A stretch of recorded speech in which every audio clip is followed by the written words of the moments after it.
Today we will learn about sixth standards subject name English unit number 1.3 unit name the wild boar and the fox। प्यारे बच्चों, मैं आप लोगों को एक पैसेज पढ़कर सुनाऊंगा और साथ ही साथ मुश्किल अल्फाज के मानी भी आप लोगों को बताऊंगा। आप मुश्किल अल्फाज के मानी को अपनी कॉपियों पर लिखने की मश्क करेंगे। ठीक है, देखेंगे यहाँ पर One day, a wild boar was sharpening his tusks against the bark of a tree. One day, एक दिन a wild boar, एक जंगली सूअर, बोर यानी सूअर, was sharpening यानी शार्पन से मुराद नोक करना, तेज़ करना, धार बनाना, his tusks, टस्क से यानी दांत। जिस तरह सूअर का ये दांत है उसे इंग्लिश में कहते हैं टस्क, उसी तरह हाथी के दांत को भी हम इंग्लिश में कहेंगे टस्क। तो यहाँ पर वो जंगली सूअर वो शार्पनिंग हिज टस्क्स, वो अपने दांतों को तेज़ कर रहा था against the bark of the tree, दरख्त की तने से अपने दांत को तेज़ कर रहा था। He was doing it very carefully, वो ये काम बहुत ही ध्यान से कर रहा था। There lived a fox in the same forest, there lived वहीं रहती थी, अ फॉक्स एक लोमड़ी, इन द सेम फॉरेस्ट उसी जंगल में। He was always looking for a chance, he was always वो हमेशा रहती थी, हमेशा ऑलवेज लुकिंग फॉर यानी तलाश में रहना। ये एक फ्रेजल वर्ब है जिसका मानी होता है तलाश में रहना या तलाश करना। फॉर अ चांस मौके की। To make fun of other animals in the forest, to make fun यानी मजाक बनाना, ऑफ अदर एनिमल्स दूसरे जानवर का, इन द फॉरेस्ट उस जंगल में। When he saw the wild boar, जब वो जंगली सुअर को देखा। व्हेन ही सॉ यानी देखी या देखा, द वाइल्ड बोर उस जंगली सुअर को देखी। ही डिसाइडेड वो फैसला की, वो तय किया, उसने तय किया, क्या तय किया? टू टीज हिम उसकी खिंचाई करना, उसका मजाक उड़ाना, वो फैसला किया। He began to walk around the trees, वो दरख्त के करीब जाने लगा, वो दरख्त के पास जाने लगा। लुकिंग लेफ़्ट एंड राइट, वो देखने लगी लेफ़्ट और राइट, दाएं और बाएं जानिब, अप एंड डाउन ऊपर और नीचे। He also began to act, और वो he also began to act, और वो ऐसा एक्ट शुरू कर दी। If he was really scared, जैसे मानो वो बहुत खौफज़दा हो गई, स्केर्ड हो गई यानी डर गई, सच में वो डर गई, ऐसा अपने आप को वो जाहिर किया। But the bore did not पे एनी अटेंशन टू हिम, लेकिन वो सुअर, जंगली सुअर उसकी तरफ कोई अटेंशन नहीं किया, यानी कोई तवज्जो नहीं दी, कोई ध्यान नहीं दिया। ही केप्ट वो जारी रखा, ही केप्ट के मुराद रखना, केप्ट बना है कीप से मुराद रखना, उसी का पास्ट पार्टिसिपल है केप्ट यानी रखा। He kept right on with his work, वो अपने काम को पर जारी रखा।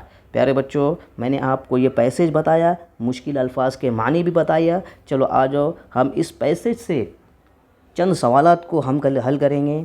यहाँ पर देखेंगे सफ़ा नंबर 8 पर, जो पेज नंबर 8 पर जो सवालात है उसमें सवाल नंबर 1 है, listen to the story carefully. अभी हमने जो स्टोरी को पढ़ा उसमें क्या दिया गया है कि listen to the story carefully, story को ध्यान से सुनो। एज यू लिसन, जैसा आपने सुना हो। Tick only those words that appear in the story, tick only those words, उस अल्फाज को टिक करो, दैट अपीयर जो अपीयर हो, जो आया हो। स्टोरी, जो हमने स्टोरी पढ़ा, इस स्टोरी में जो अल्फाज आया हो आप उसको अंडरलाइन करो या टिक करो। देखेंगे यहाँ पर 2 लफ्ज़ है, वाइल्ड और माइल्ड। बच्चों बताओ, इसमें वाइल्ड स्टोरी में आया है या माइल्ड स्टोरी में आया है? देखेंगे तो यहाँ पर कौन सा लफ्ज़ आया है? पहला वाइल्ड आया है ना स्टोरी में, इसीलिए वाइल्ड को हम अंडरलाइन करेंगे। आप अंडरलाइन करो या टिक करो। उसी तरीके से दूसरा अल्फाज है बोर एंड बोर। अब इन दोनों अल्फाजों में से कौन सा लफ्ज़ जो स्टोरी में आया उसे अंडरलाइन करो। यहाँ पर देखेंगे आया है बोर को आया है, इसे अंडरलाइन करो। आप इसे टिक मार्क भी कर सकते हो, क्योंकि हमारा सवाल ही यही है कि जो अल्फाज स्टोरी में आया है इन दोनों में से उसे टिक करो या राउंड करो। ठीक है। यहाँ पर 3 अल्फाज भी दिया है, ऑक्स, बॉक्स और फॉक्स। बच्चों बताओ इसमें से कौन सा लफ्ज़ आया है, ऑक्स आया है, बॉक्स आया है या फॉक्स?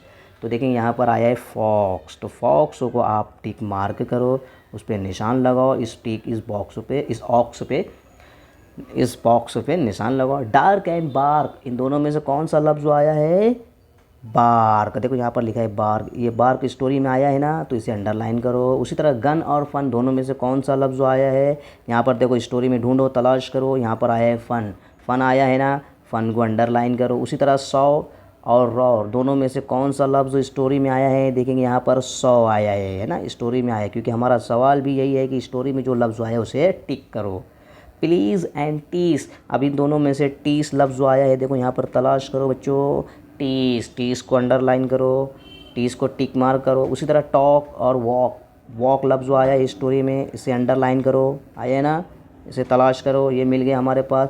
उसी तरह पे और डे, पे और डे में से कौन सा लफ्ज़ आया है? देखो यहाँ पर पे, पे आया है, पे को अंडरलाइन करो या टिक मार्क लगाओ। उसी तरह वर्ड और वर्क, वर्क आया है, देखो यहाँ पर, उसे अंडरलाइन करो, उसे मार्क करो।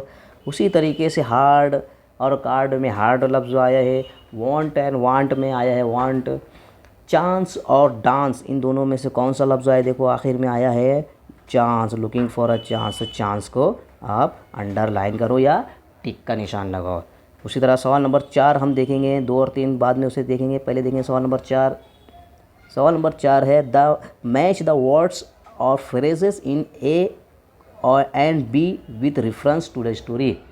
इसमें क्या दिया गया है कि सवाल यह है कि दिया गया वर्ड का कॉलम को जो है जोड़ियाँ लगाओ कॉलम ए और बी से स्टोरी के मुताबिक।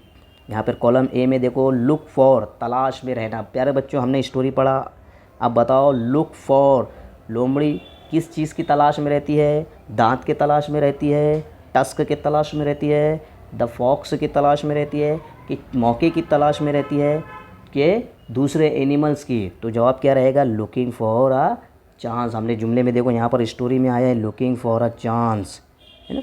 उसी तरह इसको हम जोड़ियाँ लगाएंगे, लुक फॉर चांस। दूसरे जो है कॉलम, दूसरा जोड़ी जो है make fun of other animals, इसका जवाब क्या है? Make for other animals. उसी तरीके से शार्पन, तेज़ करना, धार बनाना। वाइल्ड बोर, जंगली सुअर क्या अपनी चीज़ों को तेज़ करता था?